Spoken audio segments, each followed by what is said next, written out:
Di sebuah desa pinggiran Jawa Barat, berdiri sebuah pesantren tua. Bangunannya sederhana, berdinding kayu tua dengan lorong panjang yang selalu terasa dingin, meski musim kemarau sedang panas-panasnya. Di lingkungan pesantren, tentunya para santri sudah terbiasa hidup berdisiplin. Setelah salat Isya dan mengaji malam, semua lampu asrama dimatikan tepat pukul 10. Namun, ada satu aturan yang selalu diingatkan oleh para ustadz. Kalau lewat tengah malam dengar suara mengaji dari arah tempat wudhu belakang, jangan pernah dicari sumbernya. Awalnya santri baru menganggap itu hanya cerita untuk menakut-nakuti saja. Sampai suatu malam seorang santri kelas 2 bernama Farid terbangun karena haus. Jam dinding menunjukkan pukul 1.00. Asrama yang sangat sunyi, hanya suara kipas tua yang berputar pelan. Farid mengambil gayung kecil dan berjalan menuju tempat wudhu belakang. Lorong menuju sana gelap gulita, hanya diterangi lampu kuning redup yang berkedip-kedip.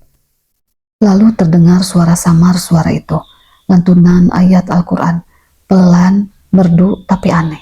Suaranya seperti datang dari banyak orang sekaligus. Farid berhenti melangkah, bulu kuduknya berdiri. Kok masih ada yang mengaji ya jam segini? Gumam Farid. Semakin dekat ke tempat wudhu, suara itu semakin jelas.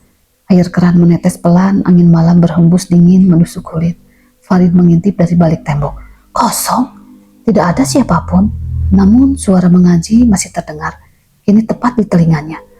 Farid mundur perlahan. Saat ia hendak berlari, suara bacaan itu tiba-tiba berhenti bersamaan. Sunyi. Farid. Seseorang memanggil namanya dari arah kamar mandi paling ujung. Pintunya tertutup rapat. Suara itu terdengar kembali. Farid, buka pintunya. Suara itu lirih, seperti orang yang sedang tenggelam. Dengan kaki lemas, Farid mendekat. Tangannya menyentuh gagang pintu kayu yang dingin sekali. Pintu terbuka perlahan. Kosong. Namun lantainya penuh air hitam pekat, seperti lumpur, bau anyir langsung menusuk hidung. Farid refleks melihat langit-langit kamar mandi. Sesosok perempuan berwajah pucat menempel di langit-langit kamar mandi. Rambutnya panjang, menjuntai, hampir menyentuh wajah Farid. Matanya hitam seluruhnya. Sosok itu tersenyum. Farid menjerit keras dan berlari sekencang-kencangnya ke asrama. Sesampainya di asrama, Farid melaporkan kejadian tersebut terhadap Ustadz. Ustadz dan santri lainnya pun memeriksa tempat wudhu itu. Ternyata semuanya sudah kembali normal, tidak ada air hitam, tidak ada siapa-siapa. Hanya satu hal yang membuat semua orang diam ketakutan.